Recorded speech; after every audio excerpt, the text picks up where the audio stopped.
일본 초계기 도발 이후 일본이 호위함 파견 계획을 취소한 데 이어서 우리 해군 일함대도 다음 달 일본을 방문하려던 계획을 무기한으로 연기했습니다. 아베 총리가 오늘 새해 시정연설에서 한일 관계에 대해 어떤 입장을 밝히게 될지 주목됩니다. 자유한국당에 입당한 황교안 전 총리가 내일 전당대회 출마 선언을 예고한 가운데 당내에서 논란이 가열되고 있습니다. 3개월 이상 당비를 낸 책임당원만 전당대회에 나올 수 있도록 한 규정이 걸림돌인데 정치적 이해관계에 따라 찬반 입장이 엇갈립니다. 어젯밤 경기도 화성에서 남녀 2명이 흉기에 찔려 1명이 숨지고 다른 1명은 중태에 빠졌습니다. 경찰은 헬기까지 투입하며 용의자 검거에 나섰습니다. 국방부가 부대 내 휴대전화 사용을 허용하며 기밀 유출을 막기 위해 병사들에게 보안 스티커를 지급했지만 병사들은 이 스티커를 거의 사용하지 않고 있습니다. 스티커도 인터넷 쇼핑몰에서 손쉽게 구할 수 있어 군의 보안 대책이 사실상 유명무실한 것으로 드러났습니다. YTN이 단독 취재했습니다. 오늘 아침까지는 내륙 곳곳에 눈비가 내리겠습니다. 오전에 날씨가 맑아진 뒤에는 황사와 스모그가 유입돼 미세먼지 농도가 올라갈 것으로 보입니다. 미 행정부 업무에 발목을 잡아온 셧다운 사태가 일시 해제되면서 2차 북미 정상회담 준비도 탄력을 받을 것으로 보입니다. 트럼프 대통령이 곧 정상회담의 시기와 장소를 발표할 거란 전망도 나오고 있습니다. 워싱턴에서 김희준 특파원이 보도합니다. 트럼프 대통령과 의회 합의로 미 연방정부가 셧다운을 끝내고 이번 주부터 일단 3주간의 정상 업무에 들어갑니다. 셧다운 사태 중에도 2차 북미 정상회담 관련 필수 인력을 가동한 국무부는 그 준비를 본격화합니다. 북미가 합의한 2월 말 정상회담까지 남은 기간은 고작 한 달. 비핵화 의제와 실행 계획 마련까지 시간은 빠듯합니다. There are many steps yet along the way towards achieving the denuclearization that was laid out in Singapore. 북미는 우선 고위급 회담과 스웨덴 실무 협상 뒤 일주일 정도 내부 검토를 거친 만큼 이르면 이번 주 협상을 재개합니다. 특히 스티브 비건 대북정책 특별대표와 그의 새로운 상대로 떠오른 군축 전문가 김혁철 전 스페인 대사와의 회동 여부가 주목됩니다. 이와 함께 한미 워킹그룹 회의도 조만간 열려 대북 현안을 세부 조율할 것으로 관측됩니다. 2차 북미 정상회담을 위한 남북미 협상이 속도를 내는 가운데 트럼프 대통령이 곧 그 날짜와 장소를 발표할 것이란 전망이 나옵니다. 셧다운 해제로 시간을 번 트럼프 대통령은 북미 회담을 계속 국면 전환 카드로 쓸 것으로 보입니다. 다만 3주 뒤인 다음 달 15일까지 여야가 타협점을 찾지 못하고 셧다운이 재연될 경우 북미 정상회담에 차질이 생길 우려도 제기됩니다. 워싱턴에서 YTN 김희준입니다. 일본 초계기의 위협 비행 갈등으로 한일 간 군사교류 협력도 전면 중단 조짐을 보이고 있습니다. 일본 군함의 한국 파견 취소에 이어서 우리 해군도 일함대 사령관의 일본 방문 계획을 무기한 연기했습니다. 강정규 기자가 보도합니다. 지난달 20일 한일 초계기 갈등이 촉발된 현장에 있었던 광개토 대왕함. 이 함정을 기함으로 삼는 해군 일함대 사령부는 다음 달로 예정된 일본 방문 계획을 보류했습니다. 양국은 매년 함대 사령관급 지휘관의 상호 방문 행사를 진행해 왔는데 이번엔 사실상 무기한 연기를 통보한 겁니다. 국방부는 싱가포르에서 열린 다자 안보 회의에서도 일본 측과 접촉할 계획이 없다고 선을 그었습니다. 우리 군 최고 사령관인 박한기 합참의장은 일본 초계기의 위협 비행에 대응해 신속한 보고 체계 확립을 전군에 지시하기도 했습니다. 비슷한 상황이 발생할 경우에 대비해 우리 군의 작전 수칙을 구체화하는 작업도 진행 중입니다. 일본이 도발하고 우리가 맞대응하는 갈등의 악순환이 되풀이되면서 양국 간 군사 긴장도 갈수록 높아지고 있습니다. 판을 키우고 싶어하는 일본의 정치적 의도에 말려들 수 있다는 우려도 제기됐지만 강대강 대치 속에 출구는 보이지 않는 상황입니다. YTN 강정규입니다. 아베 일본 총리가 오늘 정기국회 개원에 맞춰 새해 시정연설을 할 예정이라 최근 한일 갈등과 관련한 메시지가 나올지 주목됩니다. 아베 총리는 이번 연설을 통해 일본이 당면한 국내외 주요 현안과 외교 정책 방향 등 올해 중점적으로 추진할 정책의 윤곽을 밝힐 예정입니다. 이에 따라 과거사 문제와 레이더 공방 등으로 악화일로로 치닫고 있는 한일 관계에 대해 어떤 입장을 밝힐지 주목됩니다. 자유한국당에 입당한 황교안 전 총리가 내일 전당대회 출마 선언을 예고했습니다. 하지만 당내에선 출마 자격을 놓고 논란입니다. 얼마 전 입당해 책임당원이 아니라는 건데 황 전 총리는 문제가 없다고 일축했습니다. 조은지 기자입니다. 공식 선언만 안 했을 뿐 황교안 전 총리의 행보는 이미 자유한국당 당권 주자입니다. 문재인 정권에 바짝 날을 세우며 연일 당원들 표심 잡기에 한창입니다. 우리가 힘을 합하면 됩니다. 됩니다. 하지만 황 전 총리의 당대표 출마 자격을 두고 시비가 일고 있습니다.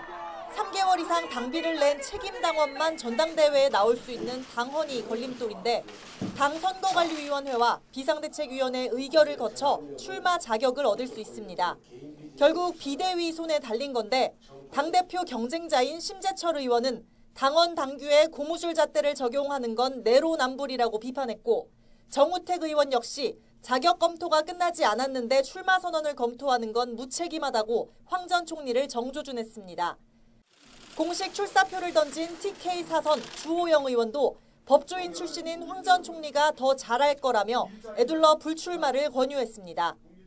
보수 정당은 법치주의를 가장 근간으로 하기 때문에 법치주의의 틀에서 어긋나면 힘 있는 사람이 해석하는 대로 갈 수밖에 없고. 하지만 친박계 김태흠 의원은 비대위 영입 인사의 피선거권을 논하는 자체가 코미디라며 편가르기를 하면 저항을 피할 수 없다고 경고했고 박완수 의원도 후보 등록일까지 당적을 보유하면 당대표 출마 자격이 있다고 당규를 거론했습니다. 전당대회 의장 한선교 의원은 당 선거관리위원회 유권 해석을 요청하면서도 성대한 전대를 원한다며 출마에 힘을 실었습니다. 지도자급의 인사들이 함께 참여해서 정말 성대하게 또 국민들에게 기대에 만족할 수 있는 전당대회가 되기를 의장으로서 희망합니다. 갑론을박이 한창인 가운데 황 전 총리는 출마에 아무 문제가 없다며 정면 돌파하겠다는 뜻을 밝혔습니다. 저는 법조인입니다. 아무 문제 없습니다.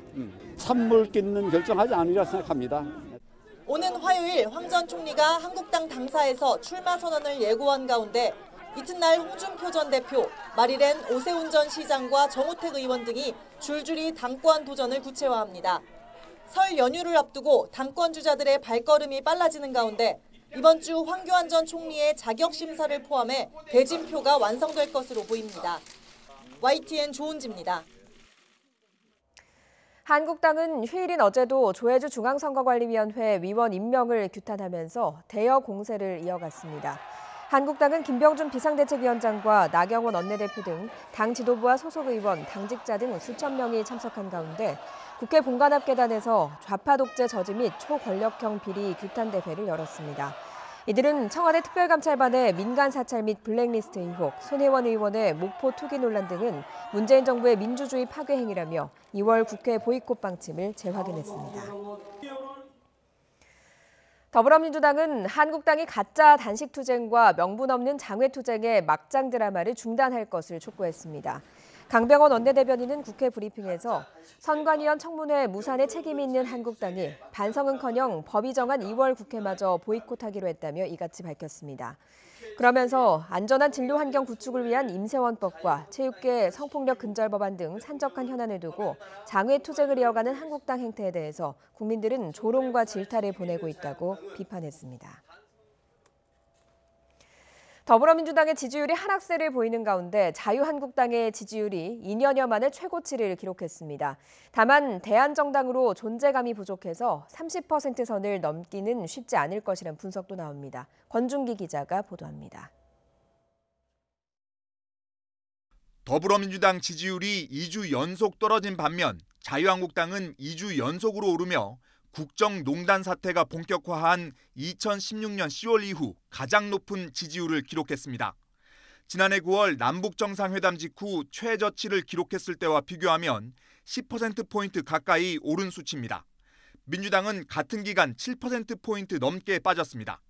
다음 달 한국당 전당대회를 앞두고 당권 주자들의 행보가 주목을 끌면서 이른바 컨벤션 효과가 나타난 것으로 분석됩니다. 하지만 민주당과 지지율 격차가 여전히 12%에 달하는 데다 대안정당으로 존재감이 부족해 지지율 30% 선이 벽이 될 수 있다는 관측도 나옵니다. 컨벤션 효과가 일부 나타나고 있는 데 따른 것 같은데요. 다만 이제 인적 쇄신이나 안보 등에서의 어떤 당의 노선의 변화가 없이는 아무래도 중도층 확대에 어려움이 있기 때문에 한 단계 더 상승하기는 좀 어려움이 있지 않을까. 문재인 대통령 지지율은 3주 연속으로 떨어졌습니다. 손혜원 의원 투기 논란과 조혜주 중앙선거관리위원 임명에 따른 야당 반발이 지지율에 영향을 미친 것으로 분석됩니다. 연령별로는 3, 40대 강세와 5, 60대 약세가 이어진 가운데 20대 청년층 이탈이 두드러졌습니다. 지역별로는 수도권과 호남에서 긍정이 부정을 앞섰지만 충청권에서 부정평가가 늘어난 점이 눈에 띕니다. 부산, 대구를 비롯한 영남과 강원 지역에서도 부정평가가 더 많았습니다.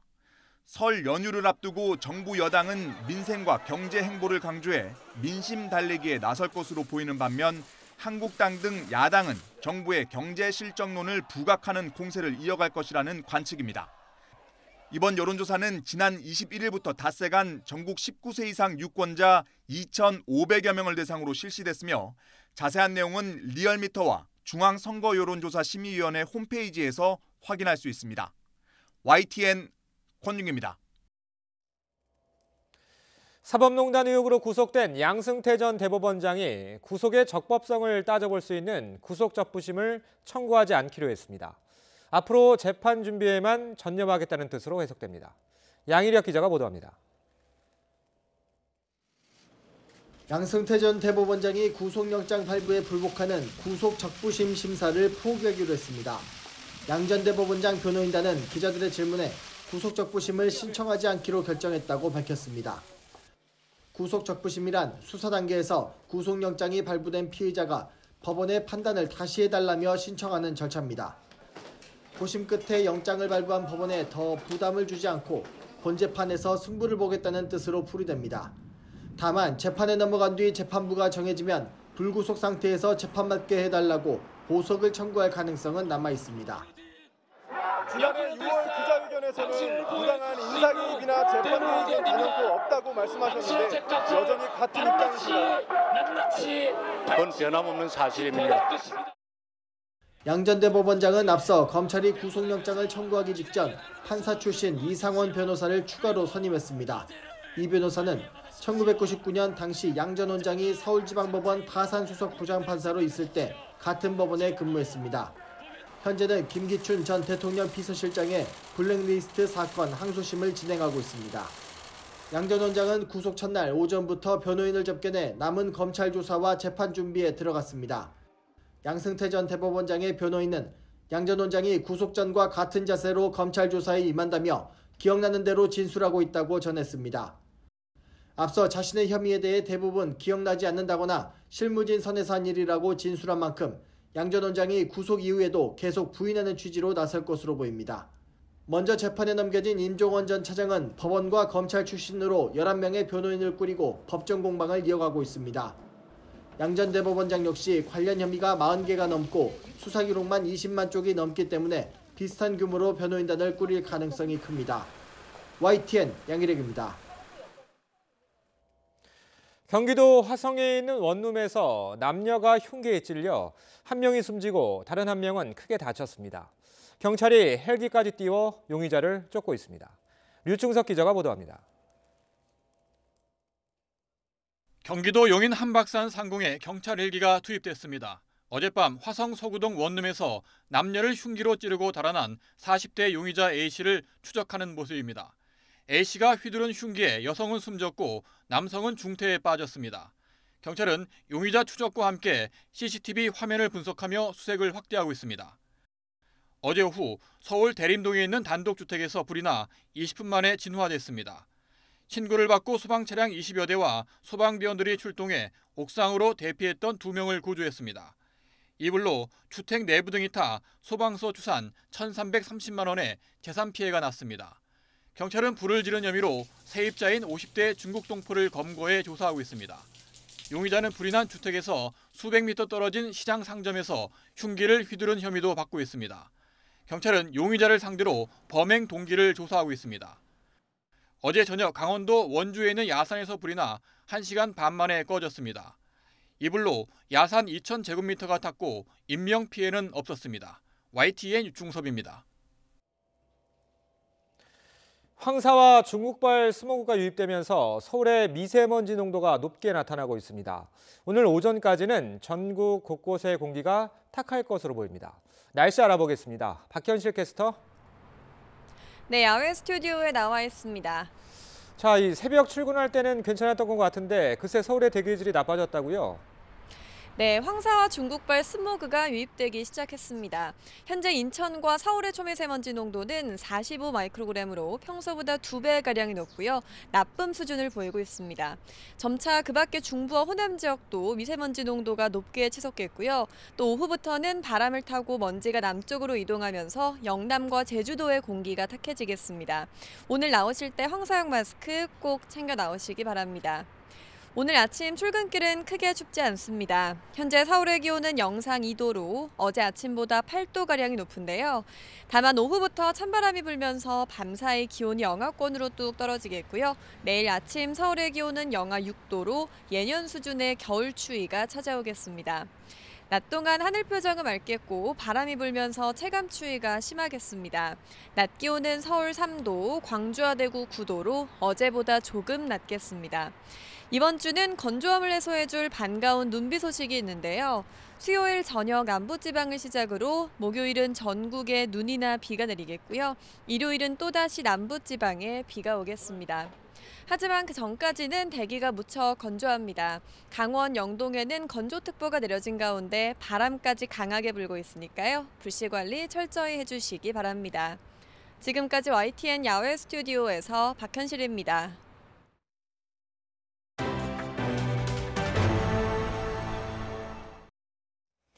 국방부가 올해부터 부대 내 휴대전화 사용을 단계적으로 허용하고 있습니다. 그런데 졸속으로 추진하다 보니 기밀 유출 위험에는 무방비로 노출돼 있었습니다. 구멍 뚫린 군 보안 실태를 이승윤 기자가 단독 보도합니다.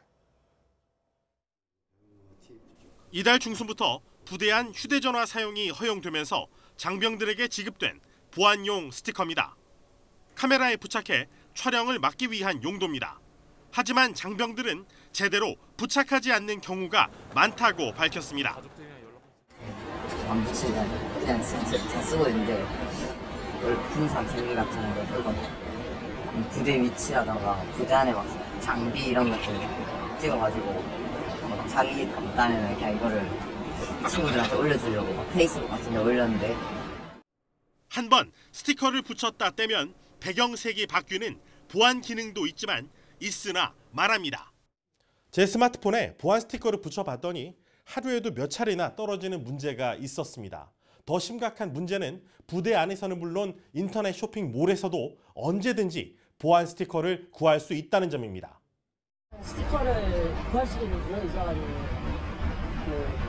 뗀 다음에 다시 스티커를 구해서 붙이고 그럴 수. 휴대전화, GPS나 녹음 기능을 이용한 군사 기밀 유출에는 아예 대책 자체가 없는 상황입니다. 국방부도 이런 위험성을 인지하고 민간 업체에 의뢰해 카메라와 GPS의 작동을 차단하는 별도의 애플리케이션을 개발하고 있습니다. 하지만 앱 개발은 상반기에나 가능할 전망. 그런데도 서둘러 휴대전화 이용부터 허용한 겁니다. YTN이 입수한 국방부 문서를 보면 지난해 실시한 2차례 시범 사업 과정에서도 앱을 개발하는 것이 우선이라는 의견이 나왔지만 결국 무시됐습니다. 그동안 기밀이 유출된 사례가 없었다는 게 예정대로 사업을 강행한 유일한 이유였습니다. 잘 교육을 하고 이제 그 마지막은 만약에 이것을 지키지 않았을 때 또 책임이 따른다는 것도 분명히 이제 알게 하기 위해서 그에 따라서 문제가 생기면 엄정하게 저희가 조치할 예정입니다. 현재 휴대전화 사용이 허용된 병사는 전체의 30%에 달하는 12만 명. 이어 다음 달에는 50%, 그리고 4월부터는 전 장병으로 확대될 예정입니다. 제대로 된 보완 대책도 없이 졸속으로 정책을 추진한 국방부. 이 때문에 지금 이 시각에도 군 보안에는 커다란 구멍이 뚫려 있습니다. YTN 이승윤입니다. 장병들이 내야 하는 휴대전화 요금도 논란거리입니다. 국방부는 일과 시간엔 휴대전화를 쓸 수 없는 병사들의 사정을 고려해서 저렴한 요금제를 만들겠다고 했습니다. 하지만 통신사 입장에선 급할 게 없습니다. 이어서 한동호 기자가 보도합니다. 장병들에게 스마트폰이 허용된 시간은 평일 저녁 6시부터 밤 10시까지, 휴일은 오전 9시부터입니다. 일주일 168시간 가운데 46시간으로 민간인의 4분의 1 수준입니다. 하지만 지금 내는 통신 요금은 민간인 못지않습니다. 원래 쓰던 요금제 하루에 2,000원 주면 무제한으로 쓰는 거예요. 6만 원 정도 되네요. 설문 결과 월 4만 원 이상 요금제를 쓰는 병사는 전체의 78%입니다. 군대는 보안상 와이파이가 허용되지 않아 사실상 데이터 무제한 요금제를 써야 해서입니다. 평일에 2시간 정도 쓰고 주말에는 아침 9시부터 저녁까지 있어요. 사회보다는 그래도 조금 더 덜 쓰시는 건데 이거에 대해서는 좀 아깝거나 이런 거는 안에서 쓰는 것도 아깝다고 생각합니다. 국방부는 오는 4월쯤부터 월 3만 원 수준의 장병 요금제를 도입하기 위해 통신사들과 협의를 시작했습니다. 그렇지만 따로 요금제를 만들 의무도 없고 오히려 늦어질수록 돈을 더 벌 수 있는 통신사들은 굳이 서두를 이유가 없습니다. 카메라 작동을 차단하는 보안 애플리케이션 사용료를 어떻게 할지도 쉽지 않은 문제입니다. 국방부는 관련 예산이 없고 통신사도 떠안기 부담스러워하는 상황에서 결국 장병들이 월 1,000원가량의 웹요금을 부담할 가능성이 높습니다. 국방부가 너무 성급하게 정책을 추진한다는 비판이 나오는 또 다른 이유입니다. 아직 시간이 남다고 해서 요금제를 어떻게 설계해야 되는지 또 같이 협의를 해야 되니까 이 협의가 지금 계속 진행되고 있는 중이라 좀 더 지켜봐달라네. 육해공군 전장병 38만 명이 월 5만 원 요금제에 가입한다고 가정하면 군대 내 스마트폰 허용으로 통신사가 추가로 버는 돈만 1년에 2천억 원입니다. 국가에 봉사하는 장병들을 위해 통신사가 좀 더 전향적으로 저렴한 장병 요금제를 검토해야 한다는 주장이 나오는 이유입니다. YTN 한동우입니다. 라면 봉지를 뜯었더니 안에서 작업용 장갑이 나왔다는 소식 얼마 전 전해드렸죠. 당국이 제조업체를 현장 조사했지만 손만한 크기의 장갑이 어떻게 봉지 안에 들어갔는지 밝혀내지 못했습니다. 부장원 기자의 보도입니다. 라면 봉지 안에 들어있던 작업용 장갑입니다. 길이는 25cm가량. 발견 당시 장갑은 반으로 접혀 있는 상태였습니다. 어떻게 20cm 남짓한 봉지에 들어가게 됐을까? 장갑이라는 거는 사실 크기가 크잖아요. 못 가른다면은 식품회사에서 어떤 이물질을 가릴 수 있을까라는 의문도 들었고. 현장 조사에 나선 평택 씨는 해당 장갑이 면과 스프와 함께 포장될 수 있는지 실험을 진행했습니다. 장갑이 원래 크기 그대로 펼쳐진 상태에선 기계가 바로 멈췄습니다. 반면 반으로 접은 뒤 라면 위에 올려놓자 장갑까지 전부 포장이 가능했습니다. 다만 여러 차례 실험을 반복한 결과 기계의 이물질 검출 시스템은 문제가 없었다는 게 조사 담당자의 설명입니다. 다른 물질이나 이런 것이 가면 그거를 다 접어내더라고요. 반으로 접었을 때는 통과해서 이게 포장이 되기는 하는데요. 옆으로 푹 튕겨나가더라고요. 누가 일부러 넣은 것일까? 아니면 기계가 오작동한 것일까? 평택 씨는 문제의 장갑이 실제 공장에서 쓰는 제품과 같다는 점을 근거로 오뚜기에 대해 시정명령을 내릴 방침이지만 어떻게 장갑이 봉지에 들어갔는지는 여전히 의문입니다. YTN 부장원입니다. 최정구 금융위원장이 올해 시장 여건 변화에 따라 가계부채의 건전성이 급격히 취약해질 수 있다고 경고했습니다. 최 위원장은 최근 열린 가계부채 관리점검회의에서 가계부채가 당장 시장 위험을 초래할 가능성은 작지만 시장 여건 변화로 건전성이 급격히 취약해질 수 있다는 점은 유의해야 한다고 강조했습니다. 또 전세가 하락에 따른 역전세난으로 전세자금 대출이 불실화하고 세입자가 피해를 볼 위험이 있다고 덧붙였습니다. 민주노총이 오늘 대의원 대회에서 사회적 대화기구인 경제사회노동위원회에 참여할 것인지를 결정합니다. 앞서 정족수를 못 채워 한 차례 대의원 대회가 무산되기도 했는데요. 집행부는 참여 의사가 강하지만 내부에선 여전히 반대 목소리가 만만치 않습니다. 김장하 기자가 보도합니다. 민주노총은 지난해 10월 임시 대의원 대회를 열어 경제사회노동위원회 참여를 결정하려 했으나 의결을 위한 성원이 안 돼 무산됐습니다. 민주노총 집행부는 이후에도 경사노위 참여 의지를 여러 차례 밝혀왔습니다. 김명환 위원장은 신년 기자간담회에서 정부 정책에 대한 개입을 강화하고 사회적 의제를 해결하기 위해 경사노위에 참여해야 한다고 강조했습니다. 무엇을 주고받는 협상이 아니라 개혁의 과제를 실현해내는 사회적 대화로서 저희들이 경제사회노동위원회에 참여와 주도적으로 그것을 끌고 가겠다라고 하는 그러한 말씀을 드리겠습니다. 민주노총 집행부는 그동안 지역본부, 산별노조, 대규모 사업장 등을 순회하며 경사노위 참여 의미를 설명하고 대의원들의 지지를 호소했습니다. 하지만 민주노총 내부의 반대 기류도 만만치 않습니다. 민주노총의 최대 산별노조인 금속노조 김호규 위원장은 지금과 같이 노정 관계의 긴장감이 고조되는 상황에서 경사노위 참여가 적절치 않다는 판단을 갖고 있다고 밝혔습니다. 노동전선 등 반대파들은 경사노위에 참여하면 노동법 개혁을 정당화하고 투쟁의 발목을 잡는 걸림돌이 될 것이라고 주장하고 있습니다. 대의원 대회에서 어렵사리 경사노위 참여가 결정돼도 사회적 대화가 지속할지는 불투명합니다. 정부와 국회가 다음 달에 탄력근로 단위기간 확대와 최저임금 결정체의 이원화를 강행하면 민주노총이 다시 사회적 대화를 중단할 가능성이 높습니다. 경사노위 참여가 이번에도 부결되면 민주노총 지도부의 리더십이 타격을 받고 책임론에 휩싸이게 될 것으로 보입니다. YTN 김장하입니다.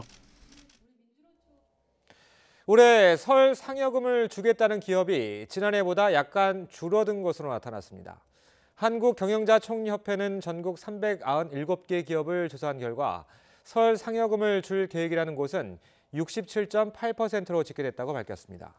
이는 지난해보다는 3.7%포인트 줄어든 수준입니다. 미세먼지에다 독감 등이 이어지면서 올해 설 선물은 건강식품이 인기를 끌고 있습니다. 환경을 고려해서 친환경 포장도 확대되고 있습니다. 신윤정 기자가 취재했습니다. 설을 앞둔 백화점 식품관에 다양한 선물 세트가 진열돼 있습니다. 특히 건강식품 판매대에는 어르신 등의 선물을 사러 온 소비자들의 발길이 이어집니다. 부모님들하고 오래오래 행복하게 건강하게 살았으면 좋겠으니까 부모님께 선물하고 싶죠. 한우와 굴비, 과일 등에 밀려 잠시 주춤했던 건강식품의 인기가 2년여 전부터 다시 살아나면서 매출이 큰 폭으로 늘고 있습니다. 홍삼과 꿀, 수삼, 영양제 등인데 찾는 사람이 늘면서 백화점들도 다양한 기획 상품을 내놓고 설 소비자들에게 다가가고 있습니다. 미세먼지라든지 메르스 확진 이런 식으로 고객들의 건강에 대한 관심도가 예전에보다 증가가 했기 때문에 홍삼, 비타민, 건강즙, 꿀, 수삼 등 다양한 품목의 건강 상품들로 고객의 관심들이 많이 집중이 되어 있는 상태입니다. 처치 곤란한 쓰레기였던 선물 세트 포장재는 재활용할 수 있고 친환경적인 소재로 변신하고 있습니다. 정육 가방에는 어깨끈을 달아 나들이나 캠핑 갈 때 보냉 가방으로 다시 사용하고 단단한 종이 재질의 과일 상자는 수납함으로 만들어 쓰기 쉽게 절개선을 넣었습니다. 아이스팩은 충전재 대신 물로 속을 채우고 유색 플라스틱은 색을 빼 투명하게 만들었습니다. 나무나 스티로폼 대신 가능한 한 종이 사용을 늘린 것도 자원 재활용을 위해서입니다. 재사용을 할 수 있고 재활용률을 높일 수 있는 패키지로 지금 전환을 했고요. 더 지금은 일부지만 더 확대할 계획입니다. 사람과 자연의 건강을 동시에 내세운 선물과 포장이 대거 선보이면서 설 선물 풍속도도 이에 걸맞게 바뀌고 있습니다. YTN 신윤정입니다. 지난해 민간 소비가 완만한 회복세를 이어가며 7년 만에 가장 큰 폭으로 증가했습니다.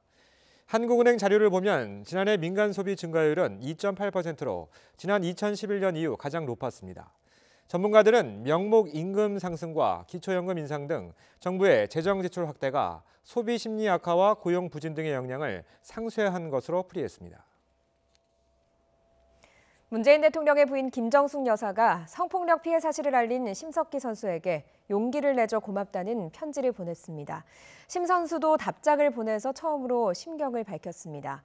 대회 출전을 위해서 출국하는 심석희 선수의 목에는 편지와 함께 선물 받은 초록색 머플러가 있었습니다. 정유신 기자입니다. 심석희 선수의 법률 대리인 측은 지난 24일 김정숙 여사가 비서관을 통해 심석희 선수에게 편지를 전달해 위로했다고 밝혔습니다. 김정숙 여사는 편지에서 긴 시간 동안 혼자 아파하며 눈물을 흘리고 속으로만 담아두었을 고통의 응어리를 녹여주고 싶다고 위로했습니다. 그러면서 후배들과 이 사회의 내일을 위해 용기를 내줘 고맙다고 격려했습니다. 김정숙 여사는 편지와 함께 초록색 머플러도 함께 전달했습니다. 심석희 선수가 가장 좋아하는 색깔입니다. 김 여사는 초록은 겨울을 딛고 일어나 봄을 만든다며 석희 씨가 희망이 되죠. 봄이 더 빨리 올 거라고 격려했습니다. 월드컵 대회 출전을 위해 독일로 출국한 심석희 선수는 김정숙 여사가 선물한 초록색 머플러를 착용하고 비행기에 올랐습니다. 심석희 선수는 김정숙 여사에게 보내는 답장을 통해 성폭력 폭로 후 처음으로 심경을 전했습니다. 운동선수 이전에 한 사람이자 여자로서 큰 용기를 냈다면서 오랜 시간을 견뎌왔던 것은 외로움과 괴로움 그 자체였다고 털어놨습니다. 또 어딘가에서 힘든 시간을 외롭게 견디고 있을 분들에게 큰 힘이 되고 싶다고 전했습니다.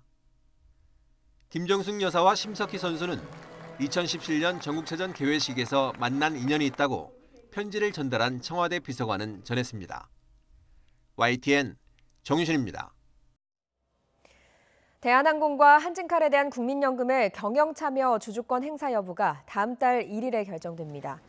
국민연금기금운용위원회는 다음 달 1일 오전 8시 서울 플라자호텔에서 회의를 열고 대한항공과 한진칼 주주총회에서 이사 해임과 사회이사 선임, 의결권 대리행사 권유 등 경영참여에 해당하는 주주권을 행사할지 결정합니다. 지난 23일 기금이 산하 수탁자 책임전문위원회 회의에서는 경영참여 주주권 행사에 부정적인 의견이 많아서 다음 달 회의에서도 주주권 행사에 대해서 격론이 벌어질 것으로 예상됩니다.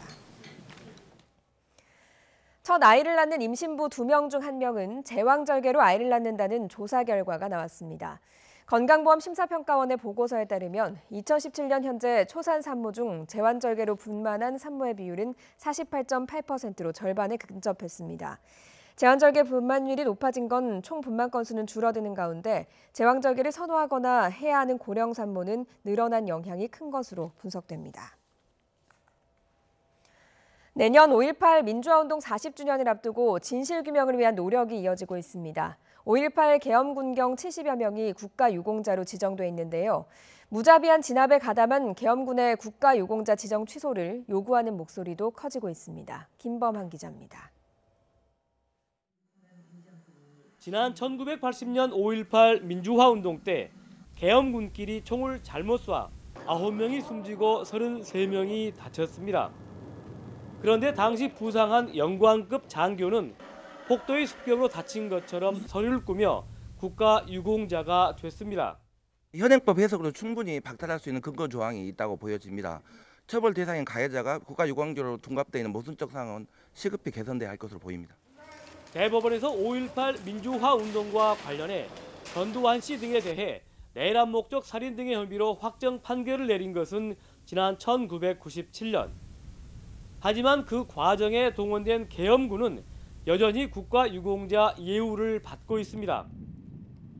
현충원에 안장된 계엄군의 묘비에는 전사자로 돼 있어 광주 시민을 총칼로 진압한 게 전쟁이 되는 셈입니다. 전달해 주신 내용들이 이제 하나도 좀 허투루 되지 않게 저희가 각 부서들과 잘 요거를 논의를 해보도록 하겠습니다. 지난 2012년 정부는 국가유공자 대상을 국가의 수호나 국민의 생명 보호와 직접적인 관련이 있는 경우로 규정했지만 5.18 계엄군에 대한 재심사는 이루어지지 않았습니다. 작전 중 부상 사망한 사람의 권리를 소급하여 박탈하는 내용이므로 좀 신중한 검토가 필요하다 생각합니다. 하지만 서류 조작 사례까지 드러난 만큼 확실한 법률 개정을 통해 5.18 계엄군 유공자의 재조사와 지정 취소를 위한 움직임이 활발해지고 있습니다. 5.18 진압에 관련된 계엄군들이 국가유공자가 됐습니다. 그리고 국립묘지에 안장되어 있습니다. 이것은 심각한 역사 왜곡이고 5월 광주에 대한 모독이라고 생각을 합니다. 국가유공자로 지정된 5.18 계엄 군경은 73명. 5.18 민주화운동 40주년인 내년 안에 철저한 진상규명과 계엄군의 유공자 지정 취소 등 역사 바로 세우기가 이루어질지 주목됩니다. YTN 김봉환입니다. 실종이나 조난 사고가 발생하면 신속한 수색이 무엇보다 중요합니다. 이를 위해 고성능 드론이 경찰 전담 수색대에 도입됐습니다. 이성우 기자입니다. 드론이 하늘을 비행하며 야산 곳곳을 수색합니다. 잠시 뒤 드론 카메라에 실종자의 차량이 포착되고 경찰이 그 장소로 이동해 구조 활동에 나섭니다. 불법 도박이 이뤄지는 비닐하우스, 어두운 밤이지만 열화상 카메라가 하우스 내부에 숨어있던 사람까지 식별합니다. 충북지방경찰청이 지난해 운영에 들어간 폴 드론 수색대가 드론을 활용해 실종자 수색과 범인을 검거한 사례입니다. 이렇게 드론의 활용성이 높지만 그동안 드론 대부분을 민간 동호회에서 빌리거나 자비로 구입해 쓰는 처지였습니다.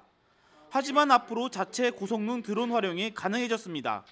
충청북도가 5천여만 원을 들여 구입한 대형 드론 한 대와 소형 드론 한 대를 경찰에 무상으로 전달했습니다. 새 드론은 180배까지 사물 확대가 가능하고 장애물을 자동으로 피해 특정 인물만 추적하는 인공지능 기능 등이 갖춰졌습니다. 3km 떨어진 별장도 자세히 보일 정도로 굉장히 화상도가 높기 때문에 이 중카림가 같은 경우는 실종자 수색뿐만 아니라 교통사고, 단속 그리고 마약 수사 등의 굉장히 활용도가 높다고 할 수가 있습니다. 고성능 드론 보급으로 100명이 1시간 동안 수색할 수 있는 면적을 단 10분 만에 탐색이 가능해졌습니다. 특히 충북은 다른 지역에 비해 산악지대가 많은 지형적 특성에 치매 환자의 실종 신고도 늘고 있어 드론의 역할이 더욱 중요해지고 있습니다. 도민 안전을 위해서는 우리 경찰뿐만 아니고 다른 국가기관과도 이 지역에서 협업이 필요합니다. 오늘 이 드론 협약을 계기로 해서 우리 도민들이 안전할 수 있는 고성능 드론이 현장 대응 능력 향상은 물론 사회 안정망 구축에 얼마나 효과가 있을지 관심이 쏠리고 있습니다. YTN 이성우입니다. 벌써 1월의 마지막 주입니다. 겨울철 대표 축제인 얼음축제, 이제 즐길 시간도 얼마 남지 않았는데요. 김동우 기자가 다녀왔습니다. 두터운 방한복을 입어도 살속까지 파고드는 추위지만 얼음축제장은 인파의 열기로 가득합니다. 얼음축제답게 의림지 곳곳에는 얼음 미끄럼틀과 조각상 등 볼거리와 놀이시설이 동심의 세계로 안내합니다. 대규모 얼음성은 햇살과 어우러져 신비감마저 자아내고 있습니다. 인공으로 만든 눈이지만 모처럼 만에 밝다 보니 신이 납니다. 축제 구경하니까 너무 좋아요. 눈밭에서 사진 찍고 친구하고 우리 초등학교 친구거든요. 근데 오늘 와서 너무 기분 좋아요. 얼음 썰매는 아이들에겐 겨울방학 추억거리를 만들고 어른들에겐 옛 추억을 되살리기에 충분했습니다. 함께 타는 의자형 썰매여서 더욱더 신이 나고 즐겁습니다. 동어 서식지로 유명한 의림지에서 얼음 공원 낚시는 얼음 축제의 백미였습니다. 얼음구멍에 낚시를 들이온 지 10여 분 정도면 손맛을 볼 수 있어 재미가 쏠쏠합니다. 오늘 날씨 춥기는 한데 햇빛이 되게 좋고요. 재밌는 것 같아요. 오늘 처음 해봤는데 오늘 낚시하는 재미를 느낄 수 있는 것 같아요. 축제 참가자들이 입장권 금액만큼을 행사장 내 먹거리 장터 등에서 현금처럼 사용할 수 있는 것도 재미거리입니다. YTN 김동우입니다. 평범한 회사원과 공주의 러브스토리로 화제가 됐던 일본 왕실이 요즘 공주의 결혼 문제로 시끄럽습니다. 남자친구 집안의 과거 돈 문제가 구설에 오르면서 결혼이 미뤄지고 있는 겁니다. 도쿄에서 황보현 특파원이 보도합니다. 지난 2017년 9월 아키히토 일왕의 맞손녀 마코 공주가 갑자기 기자회견을 열고 1년 뒤 결혼을 발표했습니다. 상대는 대학 동창으로 도쿄에서 법률사무소 직원으로 일하는 이른바 평민 출신 고무로. 最初に惹かれたのは太陽のような明るい笑顔であったと思いますが、宮様は私のことを月のように静かに見守ってくださる存在でございます。 한창 결혼 준비에 들떠 있을 무렵 고무로 어머니가 얽힌 돈 문제가 주간지에 보도되면서 분위기가 심상치 않게 바뀌었습니다. 과거 고무로 어머니의 약혼자가 건넨 4천만 원이 헤어진 뒤 불씨가 된 겁니다. 공짜로 알고 받았다는 고무로 측과 빌려준 돈이라며 갚으라는 전 약혼자 측이 볼썽사납게 다투는 상황은 결국 기사를 통해 왕실에까지 알려지게 됐습니다. 当時は毎月ですね、10万ずつ振り込んで、僕の認識としてはあくまでお貸ししています。 냉랭해진 왕실은 얼마 후 뜻밖의 결혼 연기를 발표했고 공주의 아버지는 조속히 돈 문제를 해결하라는 강력한 경고의 메시지를 날렸습니다. 結婚したいという気持ちがあるのであれば、やはりそれ相応の対応をするべきだと思います。 이에 응답하듯 고무로는 최근 돈 문제는 다 해결됐다는 입장을 내고 왕실 분위기를 살피는 중이었는데 문제가 또 터졌습니다. 돈을 갚으라고 요구한 당사자가 자신과는 한마디 얘기도 없었다며 펄쩍 뛴 겁니다. ちょっと心外ですね。僕にまずコンタクトを何らかの形で取ってというのが先じゃないかなと僕は思うんですけど。 깜짝 발표로 일본 사회를 놀라게 한 왕실의 러브스토리는 생각지도 못한 돈 거래의 암초에 걸려 허우적거리면서 좀처럼 해피엔딩으로 끝날 기미를 보이지 않고 있습니다. 도쿄에서 YTN 황보현입니다.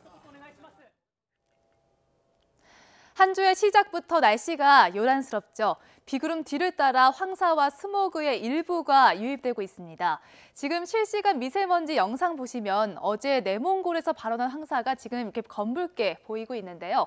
중국 쪽의 스모그도 관측되고 있습니다. 이 고농도 먼지들이 북서풍을 타고서 지금 수도권 지역부터 영향을 주고 있습니다. 오늘 중부 지역을 시작으로 오후에는 바람을 타고 남쪽으로도 황사와 스모그가 확산하겠습니다. 전국의 미세먼지와 초미세먼지 농도 모두 나쁨 단계까지 한때 높아지겠습니다. 나오실 때 황사용 마스크를 꼭 챙기셔야겠습니다. 대기의 건조함은 여전합니다. 현재 서울을 비롯한 곳곳에 건조특보가 내려져 있고요. 특히 강원 영동 지역에는 강풍주의보도 내려져 있습니다. 불이 나기 쉬우니까요. 불씨 관리도 잘해주셔야겠습니다. 오늘은 눈비가 그친 뒤 구름 많은 날씨를 보이다가 점차 하늘이 개겠습니다. 아침까진 큰 추위 없겠습니다. 현재 서울 기온은 영상 1도, 대구 0.5도로 대부분 지역이 영상으로 큰 추위 없습니다. 하지만 낮부터는 북쪽에서 찬바람이 불어오면서 날씨가 쌀쌀해지겠습니다. 서울의 한낮 기온이 3도에 그치겠고요. 대구와 광주 9도, 강릉 7도, 부산은 11도 선에 머물겠습니다. 밤사이 찬바람이 강하게 불면서 미세먼지는 옅어지겠지만 내일 아침은 서울 기온이 영하 6도까지 떨어지면서 반짝 추워지겠고 이후 목요일엔 다시 전국에 한 차례 비나 눈이 오겠습니다. 날씨 정보였습니다. 월요일 굿모닝 YTN 여기까지입니다. 내일 아침도 부지런히 준비하겠습니다. 고맙습니다.